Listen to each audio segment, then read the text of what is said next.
Welcome back to the channel, or if you're new here, welcome. Today we're going to be putting the Corolla back together in our quest to stop the oil burning.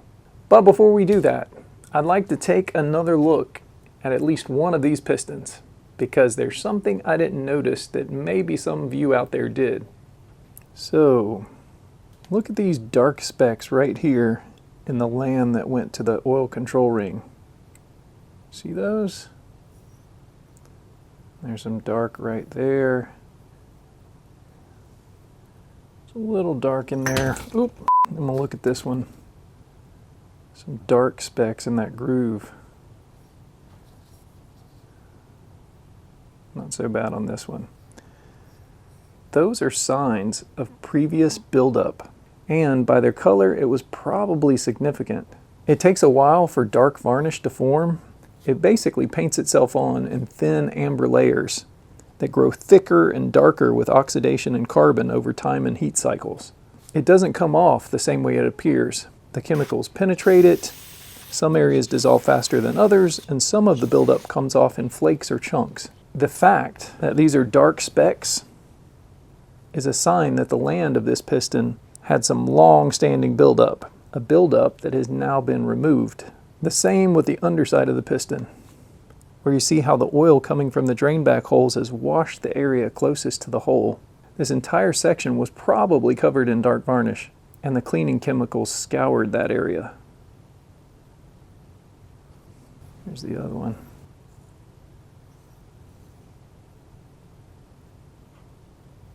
Though, as I said, we can't definitively prove that the chemicals clean these pistons, we can look at the evidence that's still available, and the evidence points toward chemical cleaning.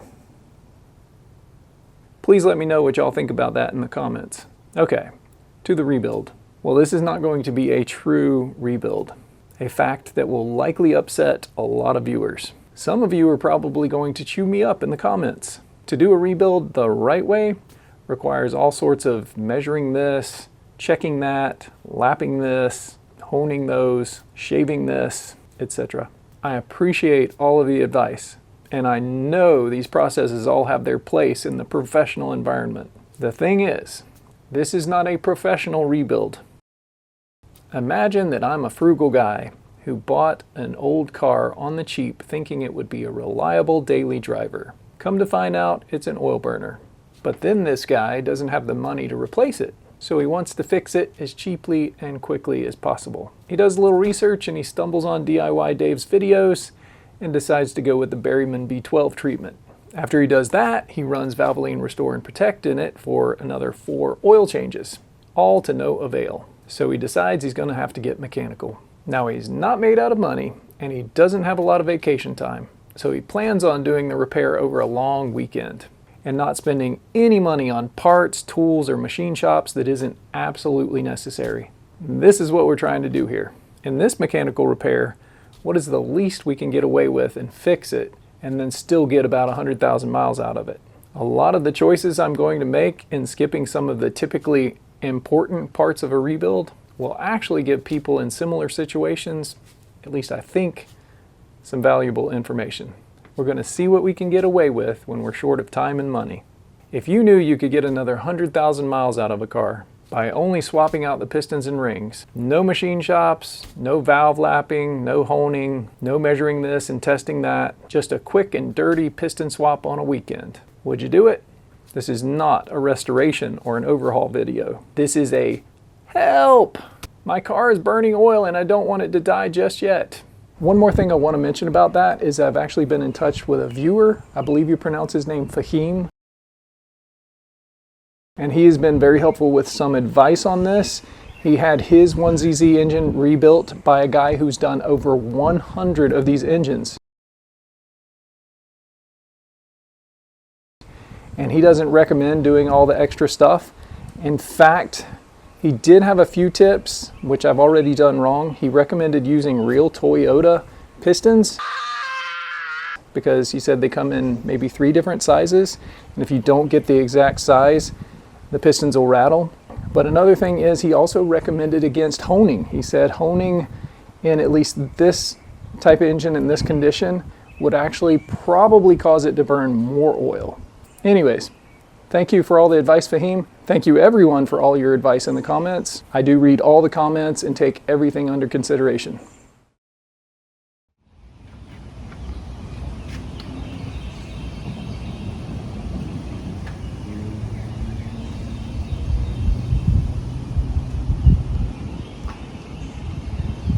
Oh well. I have no ridges at the top anywhere, and there's some dust in here, so if you see all this, that's just dust. I can see cross hatching if you look at that closely,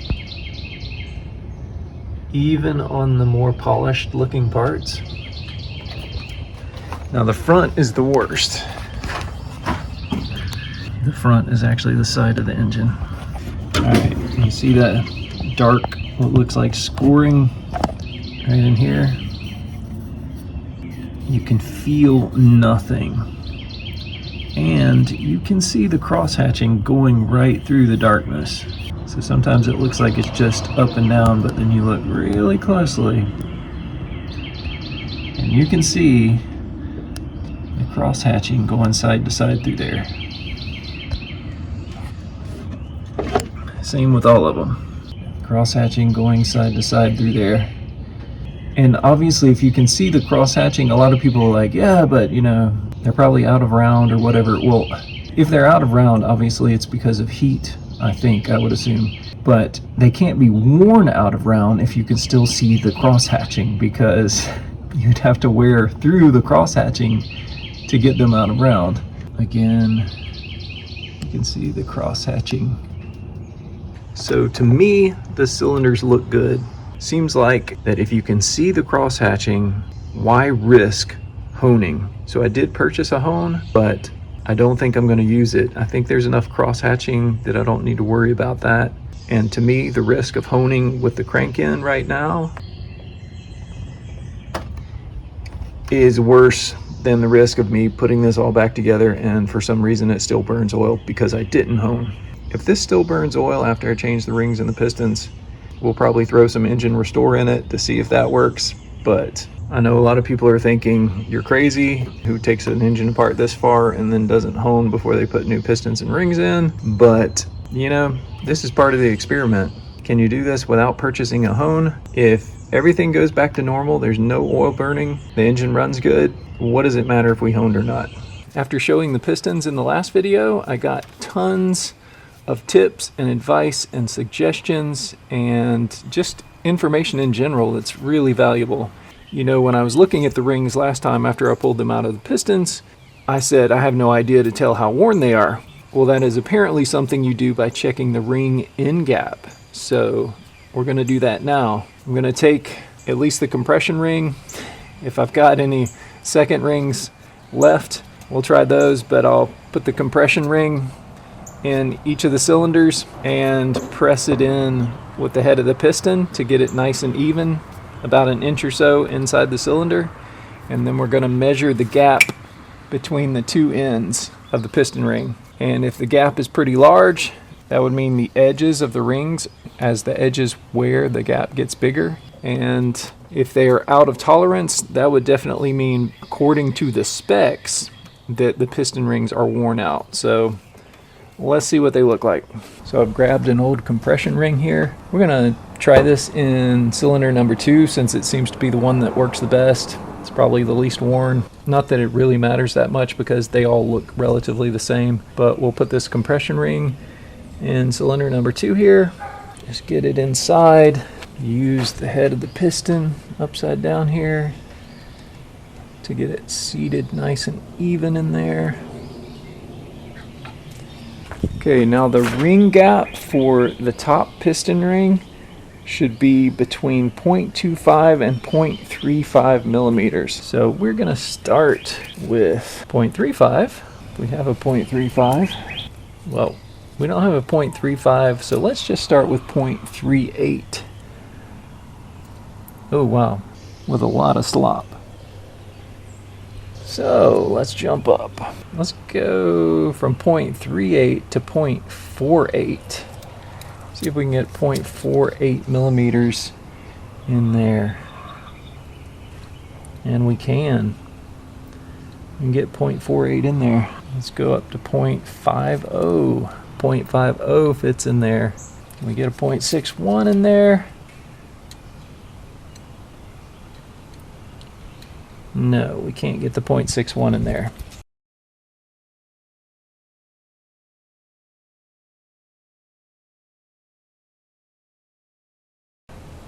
Let's try a second ring.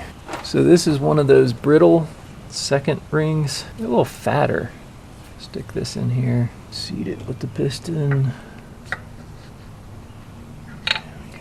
Now the end gap on the second ring should be between 0.35 and 0.5 millimeters. So we'll go ahead and jump up to well, let's start at 0.61. If they're worn, it's probably going to fit. 0.61 fits in there with a lot of slop. It might be my biggest feeler. No, there's one more in there. So the biggest one I have is 0.635. Oh yeah, it fits in there with a lot of slop. Let's just see if they look all about the same. I'm just going to take a compression ring and put it in each cylinder. The same one, the same compression ring. And I'm just going to eyeball this. I'm going to push it in and look at the end gap and see if they all look about the same. To me, that looks about the same. So we'll skip to number 3. Yeah, that end gap looks about the same. 4 here. Yeah, that looks about the same. Let's look at the control ring versus the compression ring. So here's the compression ring. Look at that gap right there, that tension. Now here is an oil control ring. Look at the difference. The oil control ring is almost totally closed up. Let's check the gap on it. Yeah, that just basically falls in there.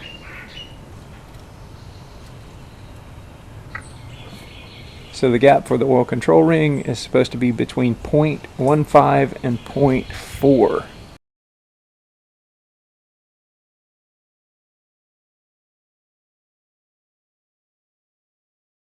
We'll just go ahead and jump up to, let's say, 0.5. We can definitely get 0.5 in there. How high can we go? Let's do 0.61. Yep, we can get 0.61 in there. 0.635. Yep, we can get 0.635 in there. So here are the new pistons and rings.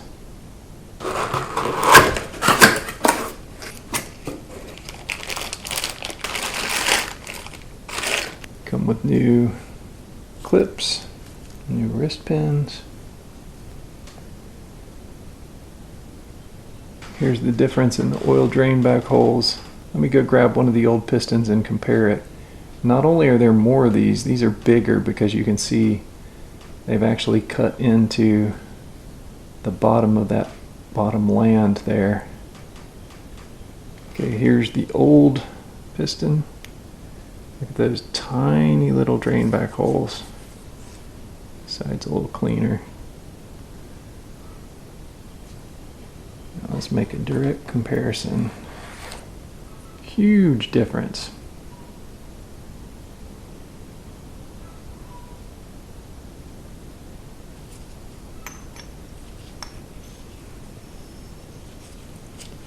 Back in there. Let's pop open the rings. Factory sealed.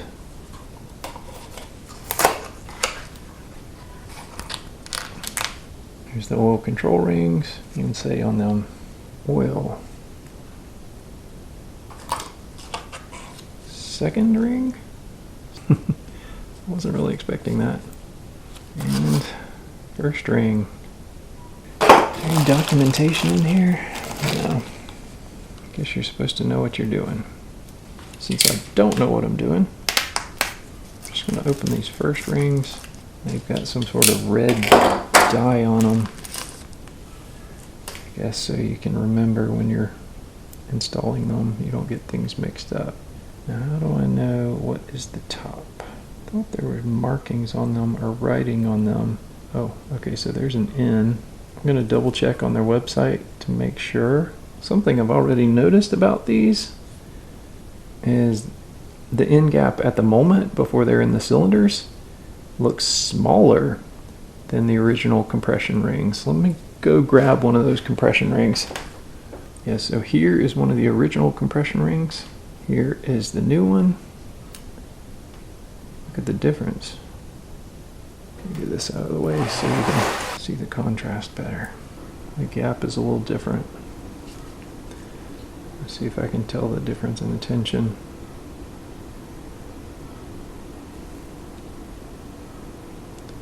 To be honest, the old ring is harder to press.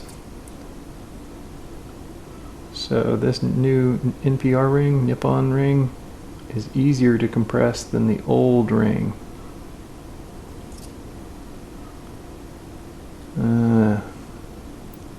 That's not exciting.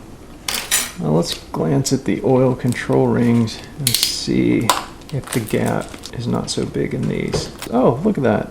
Even the brand new ones are like that. So there's very little tension on these apparently, and very little difference in the end gap when not installed and installed, relatively speaking. Let's put one of these in the cylinder and check it to make sure that they are in spec. They're supposedly in spec right from the factory, but they say you should check them. So ideally you want to make sure that the ring fits the cylinder it's going in. So someone on the internet recommended getting 4 Ziploc bags, labeling them 1 through 4, and as you test the rings in each cylinder, test a different ring and keep them all in their separate baggies so that you actually use the ring that you know fit those cylinders. Hopefully all these rings fit all the cylinders, but we'll try it out. Before I mess with the rings again, I do want to see how these pistons fit in here and if they fit sideways as well. Yes.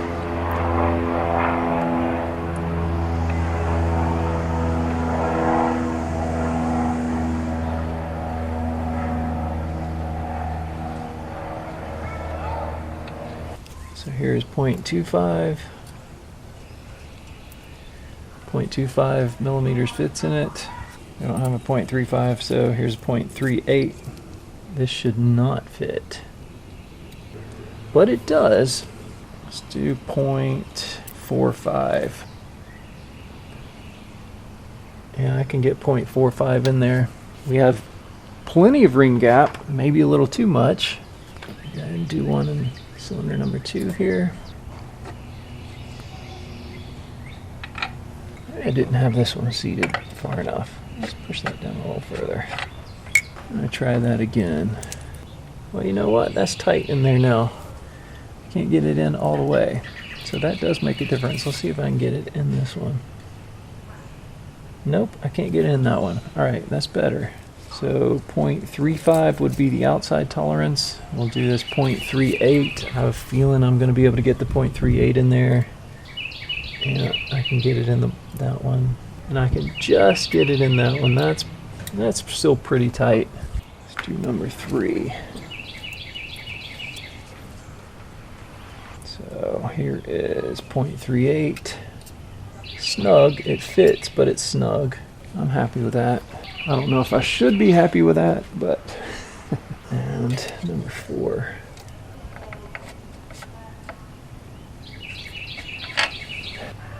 And there's a little bit of slop in that one. So let's do 0.45. It's tight. Kind of fits, but it's tight.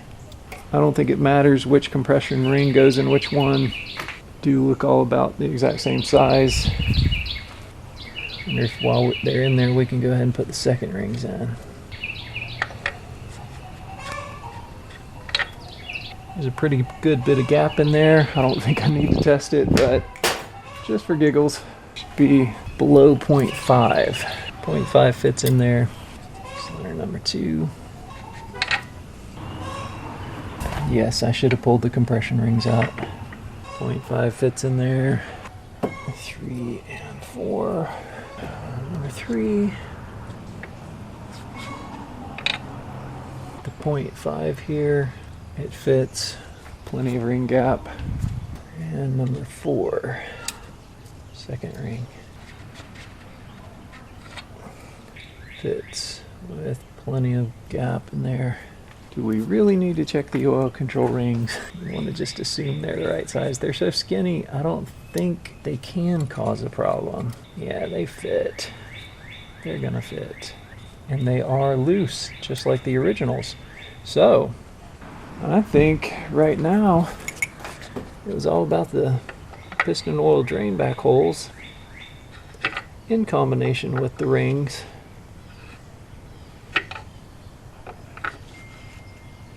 Skinny little gaps between them all. Let's get those out of there and put them together on the pistons. Let's hope these work. These don't appear to have the same clips as the new ones. No, these are different. So, how does this come out? There's a pick in there.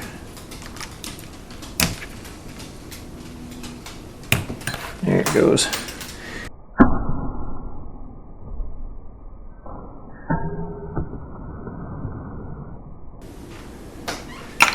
Now, I just push the pin out that way. Let me go grab a socket. So here I have the end of an extension. I'm going to scratch up the inside of my rod here.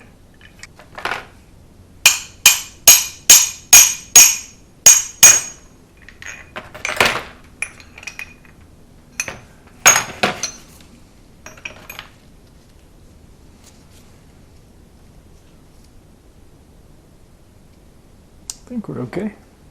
Now there is a front and a back. So if the pins are down, then the valve reliefs are on the left. Pins are down, valve reliefs are on the left. So we'll go something like that. Wrist pin. I'm gonna go get some oil. Got a little oil there.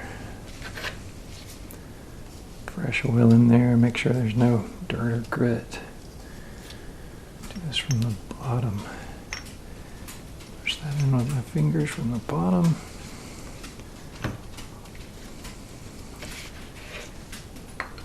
The rod in there.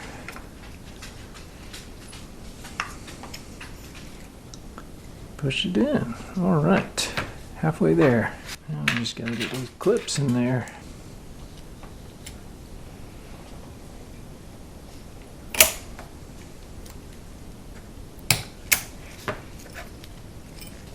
These are all twisty and bendy. I've probably assembled them wrong. I don't know. Maybe we'll try this. Sit right here.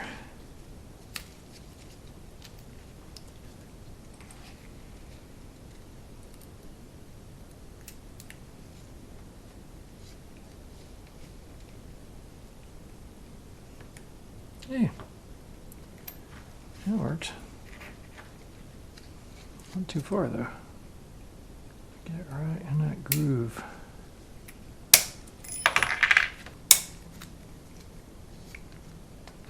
There we are. Now we're in there. Do the other side.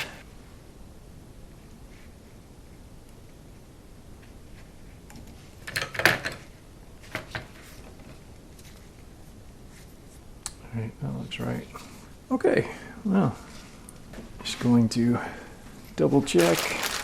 Sure we're facing the right way. Pins in the same direction. Valve reliefs, same side. Number 4.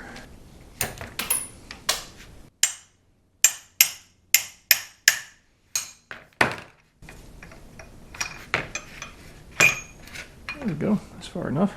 Grab another piston. Oil.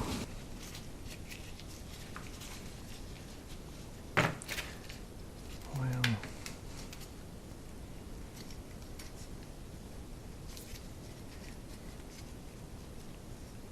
Valve relief on the front, pins on the bottom.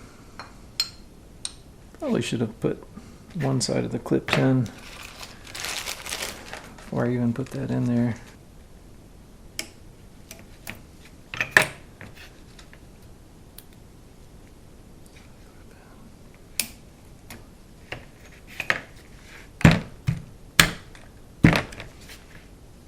There we go. Number 2 here.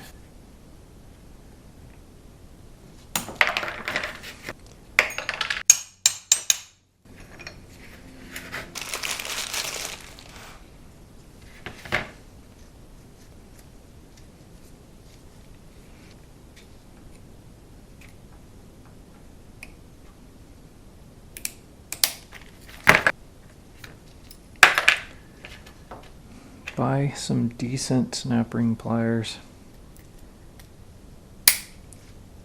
So the tips are getting bent outward so that when I try to squeeze these, they just slip off. There we go.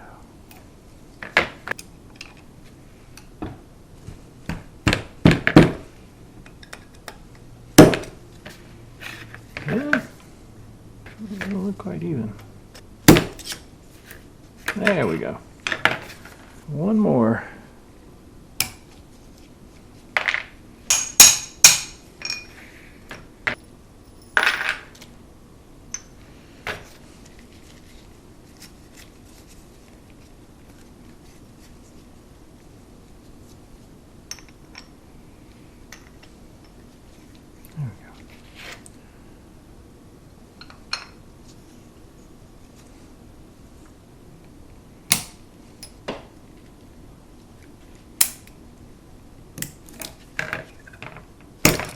All right, all the pistons are connected to their rods. Now let's put the rings on.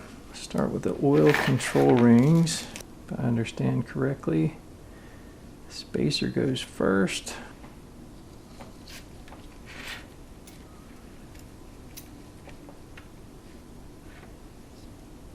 Now there is an orientation to the ends. So this is the front. So the edge of the lower ring is going to face this back corner here. So get it in there. Okay. And this other lower ring, the top lower ring, is going to face this upper corner. In there.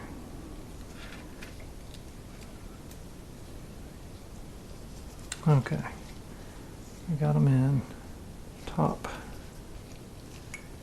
is right there, bottom is right there, so they are in the right spots. Next, the number 2 ring, the gap is going to be on this side. Which one am I on? I'm on number 1. I did bag these up. I'm going to make sure I know which side is up. Here's my end, so this is up. Want my corner to be over there. All right, so I'm just going to get this edge of the ring in. And we're going to work it around. Like so. And it is facing the right corner. Compression ring is going to go the opposite corner, I believe. So compression is going to go back here. Put that in the groove. And work it around in place. Those definitely stick out more. The oil control ring does not stick out that much at all. Let's put this back in its bag. There's number 2.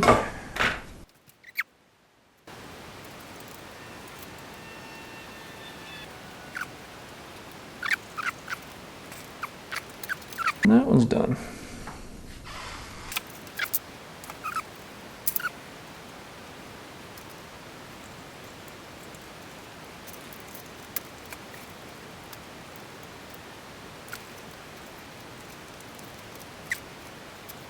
Alright, all done. Now I just went back and pressed all these to the side to make sure I had them up.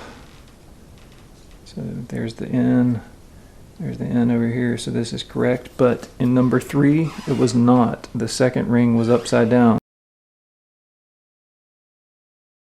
So I recommend go back and look to make sure all your rings are oriented the right way, because there is an up and a down. So now we need to make a piston ring compression tool to put these things back in. Of course, it's the old ones. But from what I understand, you can use 3-inch PVC, and that is almost exactly the size of the piston. It's just a little tight. We'll cut off a segment of this and then cut a slit up the middle so it turns it into kind of a spring, like a little C-clamp sort of deal. And we'll open it up just enough to get everything in there, and then we'll be able to push the piston out into the cylinder.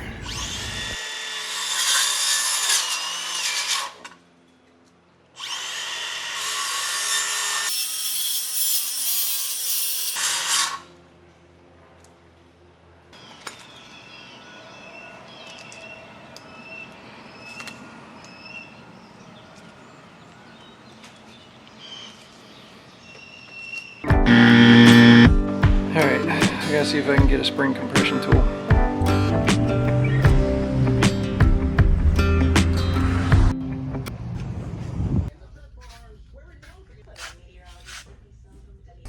It's only one.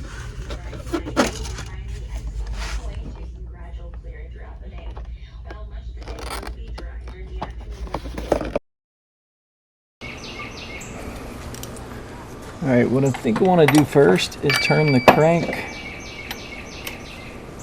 until I get, I'm going to put number 4 in first, so I'm going to turn it until number 4 is at the bottom. So right about there. And I'm going to take a shop towel, because there's been a lot of pollen in the air. And we've had a few storms. That looks pretty good. Some oil on the compression.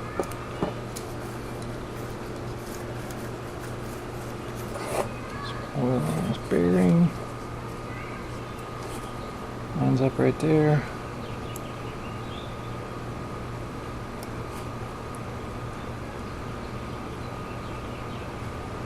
Some oil. Oil on the piston.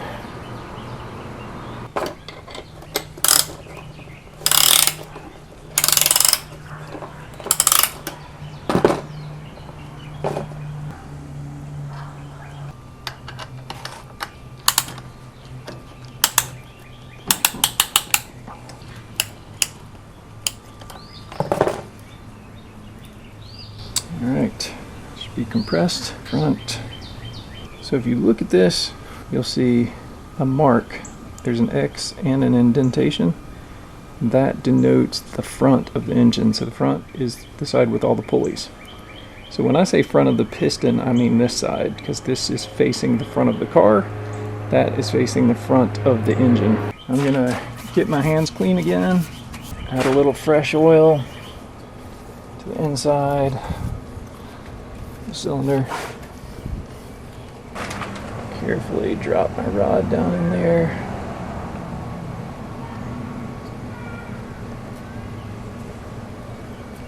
And with the butt of this hammer, I'm going to tap this down. I'm not sure if that top ring is compressed all the way. There it goes. Now I'll go below here and see if the rod is lining up. So the rod is over there. Need to get it to come this way. Of course, I really need to clean this up first. Oh no.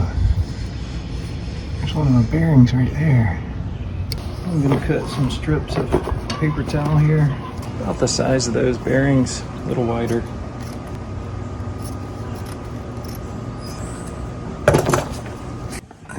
Get under here and try to wrap this around, which I don't know that that's even possible. Oh, apparently my finger's long enough. Alright, so I'm rubbing the back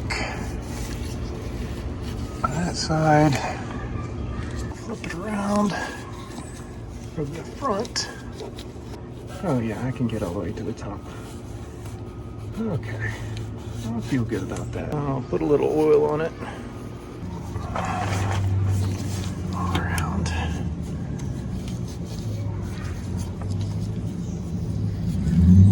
Maybe I should have started with the crank in the up position. You know what I'm gonna do? I'm gonna turn the crank so it goes this way and hopefully catches that rod as it goes up.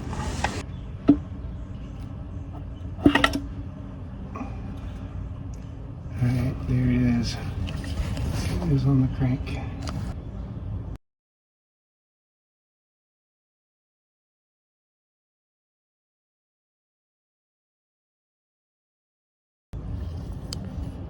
I'm going to turn that on around so it bottoms out so I can get to the bolts easier.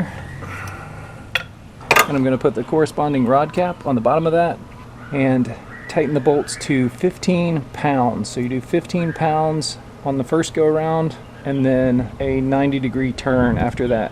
So here's the bolts. They're clean. Here is cap number 4. All fresh oil on there.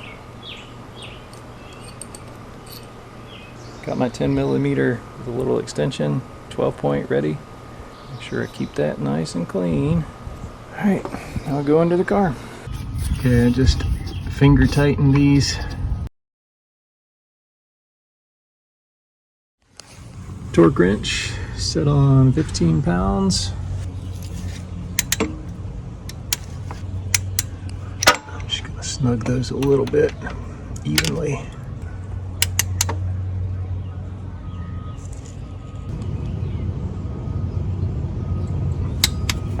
Okay, there's one.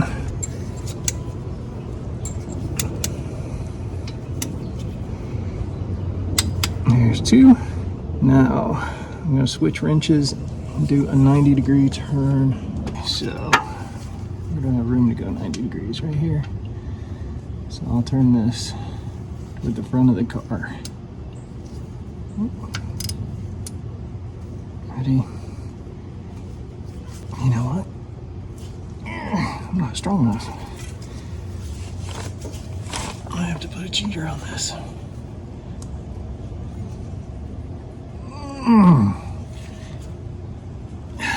Well, that'll have to do for that one. And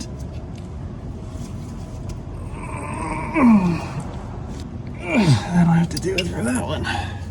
Probably should put a cheater on it, but it felt like it was gonna strip out the bolt, so I'd say that's tight enough. All right, moving on. Now we'll crank till we get 3. Crank at the bottom so we can clean it up. Open over the top. And I'm cutting my glove all to pieces. Man, that's sharp. Ooh. Do number 2 while we're at it.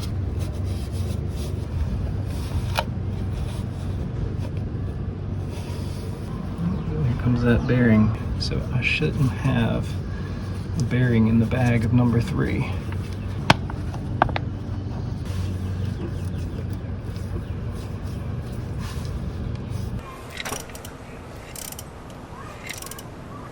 We'll back off slightly from the top so that gravity hooks up that rod perfectly, hopefully. So right about there, just offset to this side a little bit so that when gravity takes that connecting rod down, it'll settle right on top of those.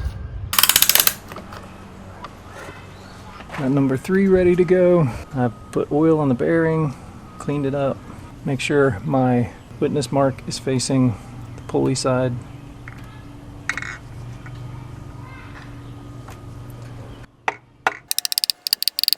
Uh-oh. There we go. Got it oriented the right way. Got the bearing all lubed up.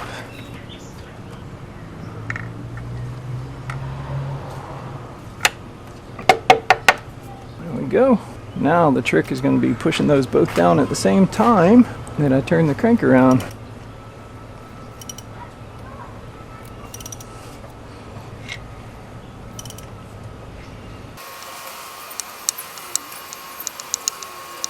Alright, they're both bottomed out. Number 3 all lubed up here.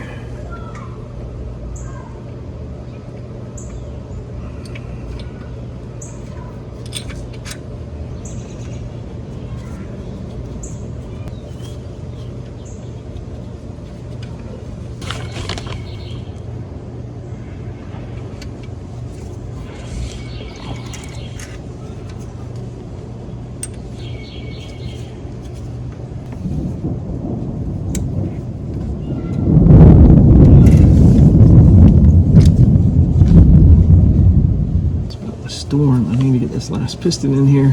15 pounds. 15. 15. 15. 15. Can I do a quarter of a turn with my torque wrench, or do I need to use my other wrench? I'm gonna go ahead and use the other wrench. Make sure it's on there good. That's all I can do with this little handle.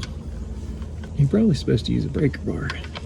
Well, all I know is I'm doing an 1/8 of a turn, so I can go back around and do another 1/8 with a breaker if I have to. Yep. So we'll do that. There's an 1/8. There's an 1/8.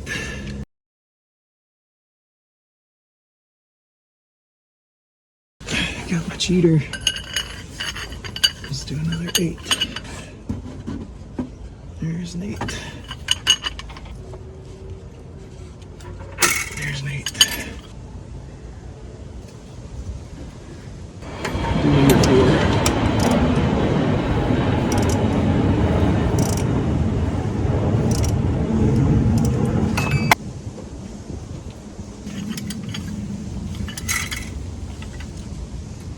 There's an 1/8. All right, last piston.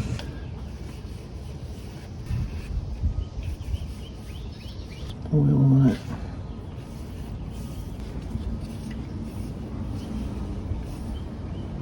Fresh towel to clean up the cylinder. Bit of oil. Got it oriented the right way. Put the rod in there. Carefully.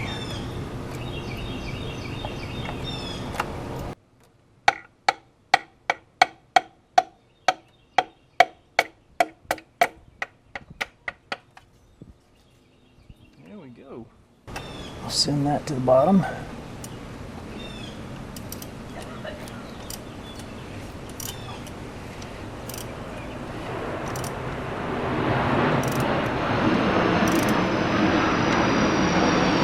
Cap all lubed up.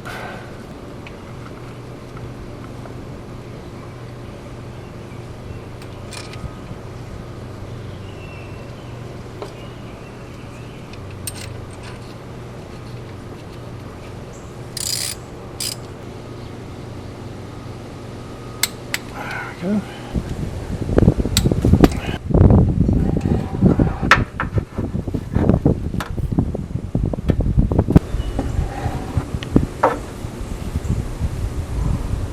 Alright, piston portion is done. I'm just gonna crank this around a few times.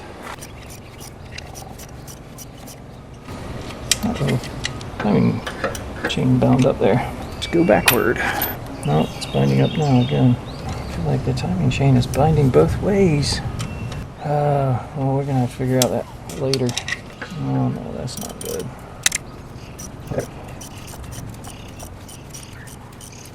Alright, I think I'm happy with that. And I think the cylinders look pretty with those new pistons in there. They don't look too bad.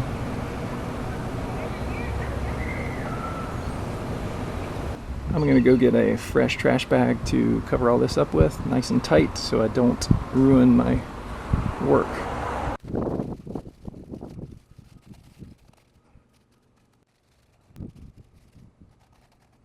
Oh yeah, that wind's going to blow under there. I wonder if I have any tennis balls I can stick in there. I'll just use the old pistons. Oh, perfect.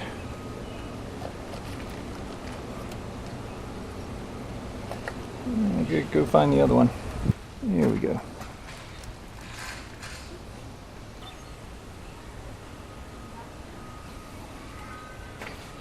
After putting these pistons in and giving it a lot of thought, my theory on why this continued to be an oil burner was because of the second ring. I think the second ring had probably lost its beveled edge. The reason it's called the scraper ring, and it's the most important in retaining oil, is that beveled edge skates over the oil when it's going upward and scrapes the oil when it's going downward. Sadly though, I already tossed the piston rings. I wished I had saved them, and I wished I had a magnifying camera so we could look at them really closely. Hindsight's 20/20. But let's look at the footage and see if we can tell if there's a difference.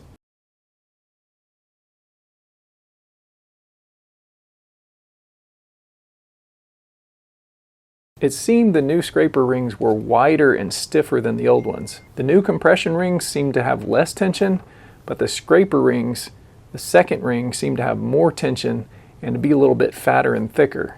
I just remember when I was trying to clamp them and get them down in the cylinder, it seemed a lot more difficult because of that second ring. I think the top ring had a lot of life left in it, and the shape of its edge didn't really matter as much. The oil control rings also seemed just like the new ones. I could hardly tell a difference. But the old second rings just seemed to be thinner and weaker than the new ones. Anyway, just my theory. Let me know what you think. As always, thank you for watching. Please comment below, and I hope to see y'all in the next one.